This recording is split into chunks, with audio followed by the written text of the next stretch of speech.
After one of the most thrilling races in recent memory, Formula One heads to a new track that has huge potential to throw up another surprise.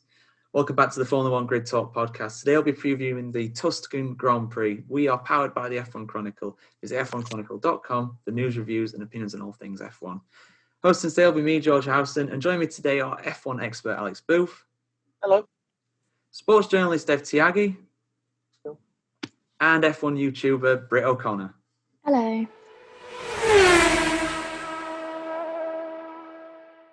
Right, so I think we've just about calmed down from Monza at the weekend, and we have another Italian Grand Prix, this time held at Mugello for the first time, Alex, in Formula One's history. They are going for a race at Mugello, and it's a beautiful track. It's a real high-speed circuit.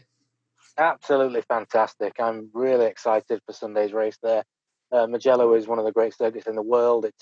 It's been a long time a test venue for Ferrari in the past, and Formula One has done occasional testing there in the past decade. For any of our viewers who follow MotoGP will know that it's a great circuit, and I'm really looking forward to the Formula One race there. Yeah, we're all looking forward to it. I think Mark Webber said that the only time they'll go below fourth gear during a lap of this track will be for the safety car going into the pits. It's extremely high speed. It's undulating. It's got some incredible corners. Like, it's going to be thrilling to watch qualifying. The speed that the Mercedes in particular are going to carry through there is just going to be unbelievable. But yes, we have to touch on, unfortunately, Ferrari at the start though. Dev, I mean, we all know their struggles. They had a double DNF in Monza. They had a no score in Belgium. And this is not a track that should suit their car. And what's worse is it's their 1000th Grand Prix. This was meant to be a celebration for the team, but instead it's going to be a real damage limitation job.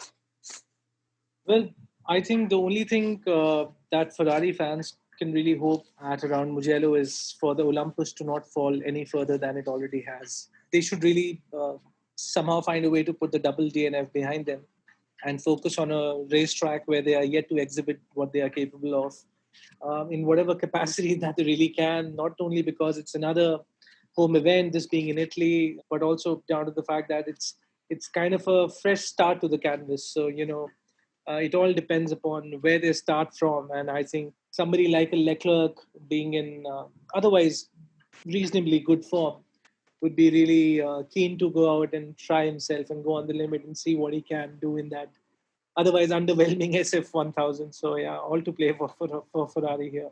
Yeah, Leclerc's no doubt going to bring the neck out of that Ferrari, give it his absolute all, but there's only so much even he can do. That car is just not really up to much, I'm afraid. It seems to be getting worse and worse as the season goes on, to be honest. But who knows? They could get some decent points. Leclerc, if he kept racing in Italy, then he could have potentially got a podium, maybe. But that was a big stretch. But unsurprisingly, Brit, the absolute firm favourites for this one are Mercedes, and usually they do bounce back really well after a disappointing result, and that's what they had at Monza. Yeah, they're definitely going to bounce back very well. I can see them dominating the whole weekend. It's a very high-powered circuit, and I think that is obviously going to suit them the most. Bottas is obviously going to want to recover from a bad weekend from Monza, so it'll be interesting to see how he can compare to Lewis, but I just think Lewis, to be honest, will have it in the bag. It'll be a bit of an easy one, I think, for him. I think so, but I think we also all thought that after qualifying in Italy, so you never know. We could see a surprise, and I think the most likely person to pull a surprise, Alex, would be Max Verstappen, because it is a high-speed track, one that Red Bull usually do struggle a bit around, but there are some really high-speed corners as well in Mugello, so that Red Bull's downforce package could work really well around here. Good. It's a level playing field because it's a circuit that none of the drivers have been to before, certainly not in race conditions. Yeah, the smartest option would be to bet on a Mercedes dominance, but I think what happened last Sunday showed how dangerous it is to predict all the time. I think potentially there could be a case for a strong Max Verstappen performance. We know that he can turn up at any racetrack and drive the wheels off the car and get a good result. He'll have a bee in his bonnet because of the disastrous weekend or disastrous race he had, at least in Monza, and he'll want to put that behind him very quickly.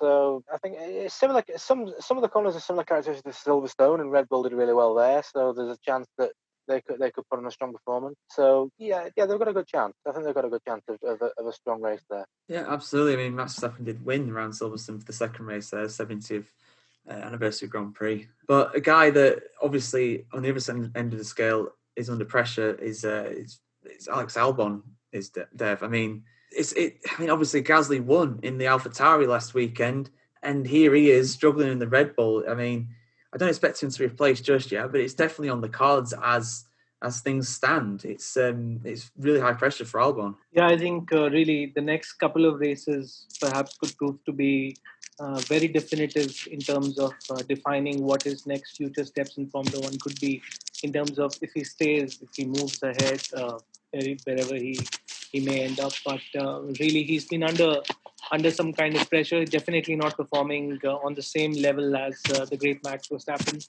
Because let's face facts, the team is clearly revolving around and focusing its energies on Verstappen more, it seems.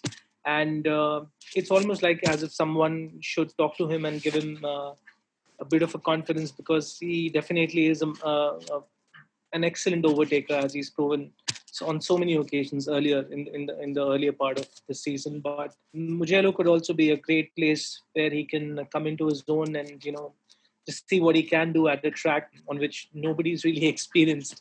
I think Kimi is the only driver on the current grid to have raced at Mugello before. If I don't know if I'm right on that. So it's, I don't know, Kimi or someone else. I don't think rather anyone has driven. So I think it's a great opportunity to start from the scratch and rebuild again, because the next couple of races are going to be very, very important for Alex Albon. Kimi Räikkönen is the most experienced man on the grid, the most experienced man in F1. I don't think, Formula One's never raced there. Kimi is one of a few drivers to actually test there, probably, especially during his days at Ferrari. So yeah, that'll come in handy for him. But yeah, moving further on, McLaren Brit. I mean, I'm surprised at how good they were at Monza. They were running second and third legitimately. They ended up second and fourth in the end. So this car has real potential, especially on these high-speed tracks. I mean, they've got a good chance of potentially maybe another podium if Mercedes or Red Bull are struggling. Yeah, I totally agree. I was so surprised of how quick they were at Monza. I think we were kind of all expecting Renault to be the best of the rest, but that didn't really happen at Monza. So yeah, I think they could do really well at Mugello. I think they're definitely going to benefit from having such a great weekend at Monza. They're going to go in full of beans, full confidence, and I think they can do well. I think they have a strong possibility to be best of the rest, because that midfield is so tight at the minute that you can't really afford to have a bad weekend in the midfield at the minute. So I think they'll do well. I can see them doing well. Yeah, big potential for them at the end of the day. Maybe another podium, probably strong points at least. Yeah. But we'll see how they get on. I mean, a team that should be doing a lot. I mean, I've said this before, Alex, about Racing Point. Traditionally have always overperformed with an average car. Now they're underperforming with a great car. This should be another track that really suits them. But they will be buoyed by Lance Stroll's podium last time out in Italy. Yeah, there will be. I think Racing Point's problem is that it's all very well having what is essentially a 2019 Mercedes, but if you don't really know how to develop it, then it's not really, it's not really going to give you much reward. And I think that's been the Racing Point problem. They had a great starting block, but they've not really been able to work with it very well. And they had a lot of behind the scenes problems as well with the points deduction. Sergio Perez with his unfortunate COVID-19 test, which kept him up 2 races. They've had a lot of distractions, which hasn't helped them. But they had Lance Stroll's podium last weekend. That hopefully will get them on the right track. They have a car that is very quick. Mugello is a very quick circuit. And also, I think Mugello could be quite interesting with tyres as well. There's a lot of long corners there. They've got a driver with Sergio Perez who's very good at tyre management. That could potentially make a difference. So, yeah, they'll be looking at it confidently. I would say that they could potentially grab some useful points from the weekend, and they really need to be focused on getting best of the rest for this weekend, which they've not been able to do really since race 1 at Austria, really, where they were looking really good, and it's not really happened for them since. No, I mean, other than Spain, perhaps that's it. Really, they have flattered to deceive, haven't they? I mean, it's interesting. We'll see what happens with them. I mean, like you said, with the tyres, particularly Sergio Perez, he's usually really good on his tyres. I mean, it's easy to compare Mugello to Monza just because of where it is in the world, Dev. But I think in a more realistic, more accurate comparison would be with Spa. And the team that were fastest and best of the rest in Spa were Renault. And again, if the tyres come into it, they kept their tyres really, really well. So this could be another big weekend for the, soon to be Alpine team. That was another thing that was announced as well. Yeah, I think Mugello could again be an excellent opportunity for the two Renault drivers, and they've really been in great form starting Spa this year.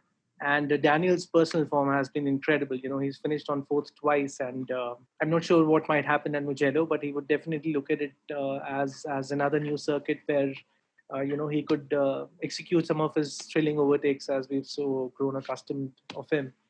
And overall, Renault could actually increase their fight over McLaren and the other midfield teams, because they clearly are on race pace, perhaps the strongest team in my view right now in 2020. And Mugello should give them another great opportunity. And also to just reiterate that fact on Kimi, so he apparently did test his Sauber 2 decades back, which is when Peter Sauber took him to Mugello. So that's a fact. Fair enough. That shows you how long Kimi Räikkönen's been racing, bless him, 20 years ago. I'm trying to think. George Russell and drivers like that were barely even born. Lando Norris wasn't even born when he tested the car at Mugello. There you go. Yeah, I really hope Kimi Räikkönen gets points. I know I keep saying it, but he just deserves them. He's been doing so good this season. He's just been in the wrong place at the wrong time. But yeah, let's go back to the other AlphaTauri, Brit. I mean, obviously they're going to be on a massive high after the last race. And again, comparing the tracks, Spa and Mugello, quite similar in a way. And Pierre Gasly was very fast there. He was unlucky to get 8th at Spa, in my opinion. He should have probably got higher if things fell differently for him. So they've got a good chance of decent points again this weekend. Yeah, that's what I was about to say. If you're comparing it to Spa, Pierre Gasly again is in with a great chance. He did so well in Spa. I think the tyre strategy messed him up there. But yeah, he'll be going in on a massive high with that win in Monza, which was great. And I think it's just going to boost the team so much. And I really hope Danny Kvyat can get a good result there as well, because I feel like he really deserves it. He's been quite unlucky this season, finishing a lot outside the points. But yeah, I think it'll be a track that suits them as well. Like I said before, that midfield is just so close. I don't think you can call it. We'll see when it gets to Friday, I think, Friday practice, until we really know. But yeah, it's so tight. It's great. It's exciting. Absolutely, yeah. It's almost like picking a name out of a hat. I mean, that's the only way anybody would have chose Pierre Gasly to win the last race. I mean, if you were betting on him, you would have been very confident or very lucky. I'm just looking at Kvyat's results. It's interesting you say that, because apart from his retirement, he had one retirement. Other than that, he's finished anywhere between 9th and 12th. He's very consistent. He's about where that car should be. It's just that Gasly is just on rails. He is something else in that car. I mean, it's unfortunate for Kvyat, because you look at the stats and he's got 4 points and Gasly has 43. Oh my gosh, really? Yep. Oh my God. I mean, I didn't know it was that big of a difference. That's crazy. Yeah. Never started any race this season from below 12th. So that's the minimum grid slot he's maintained. Brilliant. Yeah. It's brilliant. What a season he's having, Pierre Gasly. Yeah. I really hope he does not go into that Red Bull, because I can't see him performing better. I think he'll just perform worse. I really don't want him to go into that Red Bull. People were saying maybe he could go to Renault or something, but he doesn't get on with Esteban Ocon. I don't really know what happened there, so I don't see him going there. But now people are suggesting he could go to Mercedes, which is a bit interesting. But yeah, I definitely don't want to see him go back to the Red Bull, because I think that will be the worst thing for him. That team just revolves around Max Verstappen, and I just don't think it'll be good for Pierre, because he's just as good as Max, to be honest. So yeah. Sorry, Dev, you were going to say something there. No, so I was saying that Gasly has never started any race this season from below 12th. So he's been consistent in race, consistent in qualifying, and he's been consistently taking that car into Q3, something which Daniel Kvyat hasn't managed.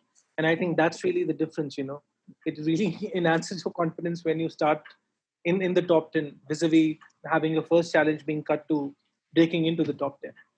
And then you don't want to be caught behind the two Renaults and the likes, Yeah, moving on to the other Alpha now, Alfa Romeo, Alex, and they had a huge chance with Kimi Räikkönen in particular at the last weekend, and It seems a bit like Williams in a way. No matter where they are, they just end up near the back by the finish. That car just doesn't have the pace. It doesn't have the pace. It doesn't have the engine. You know, they're one of the Ferrari customer teams, and although they can achieve some satisfaction by the fact that they are quicker than the worst Ferrari team in recent times, I think I've said on previous podcasts, the only realistic way for them to get points is if you get an absolutely crazy race full of attrition, which they did. Giovinazzi got a couple of points in race 1 in Austria, and I think that's what it's going to take.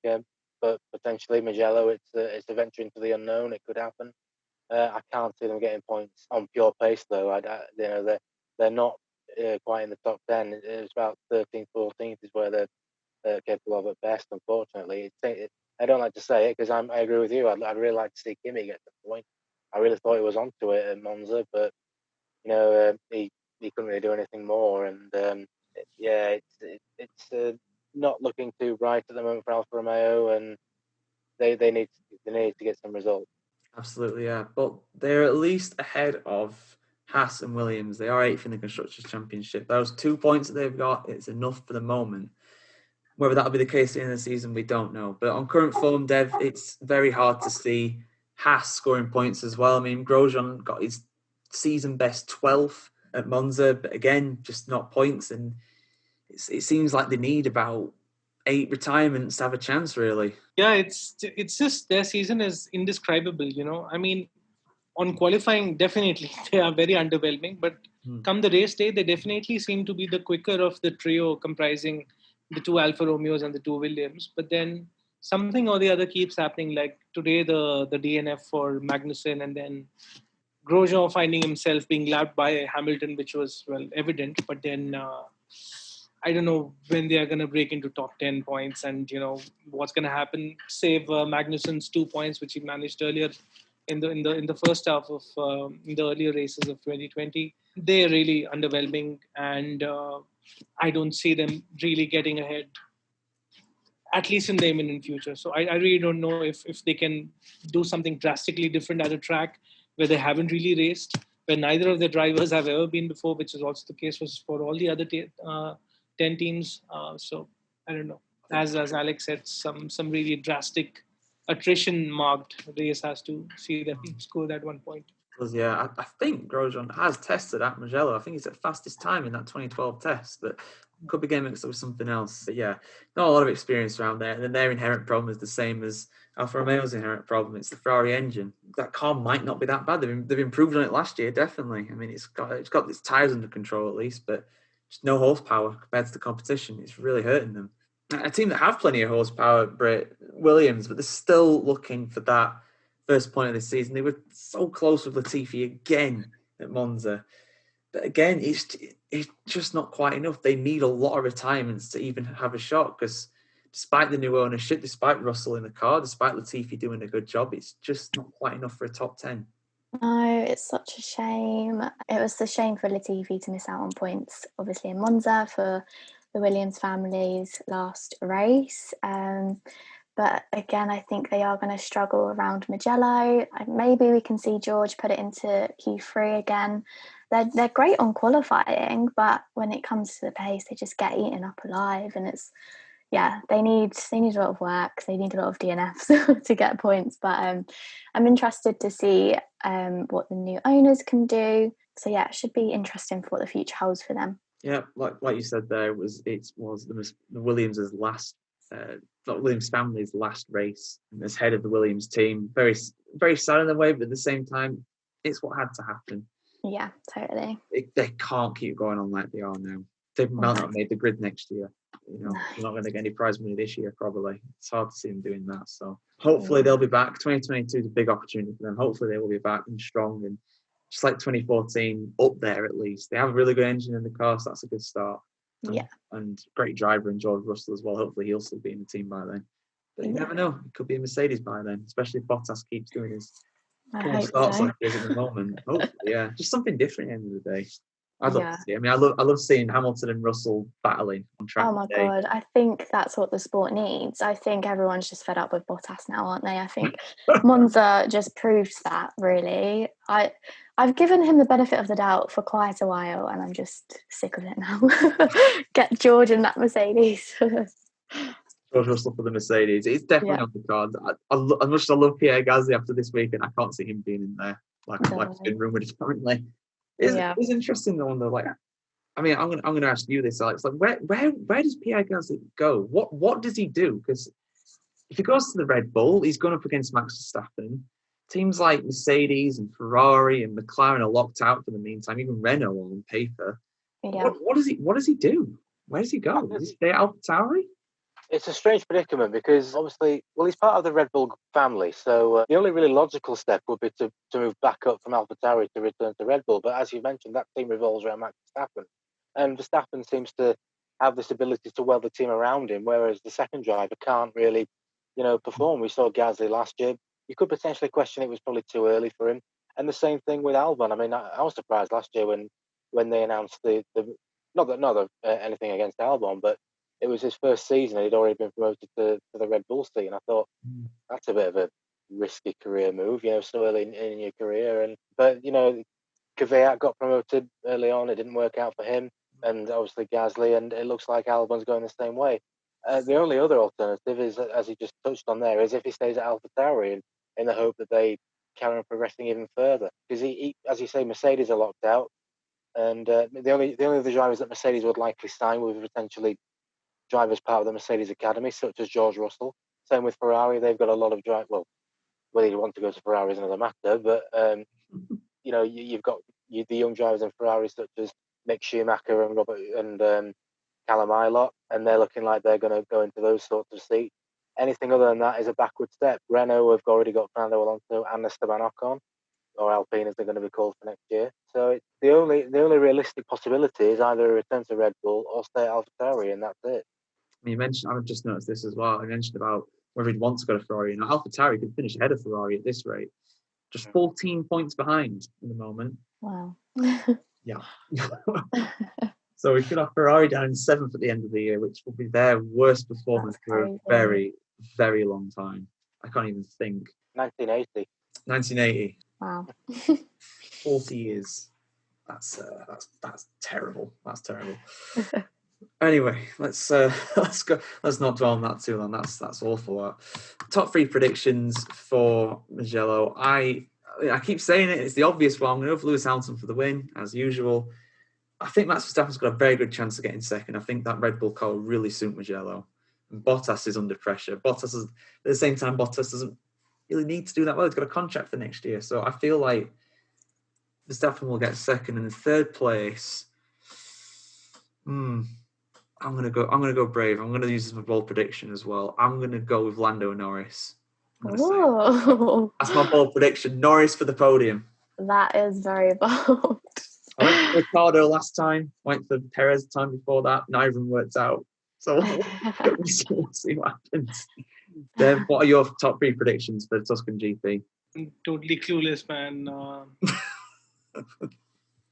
I think, so for sure, Lewis would set the fastest lap, but that's not anywhere closer to being a bold prediction. He's the fastest driver in the grid. He'll set the fastest lap and possibly take the win. I see Daniel Ricciardo on the podium, possibly P3, and Max P2. Okay, Daniel Ricciardo is your bold prediction for the podium. Brit, what's your top 3? Dev's literally just said mine.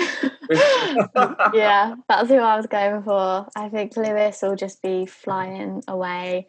I think Max is going to come back so determined from Monza, where he had a horrible weekend.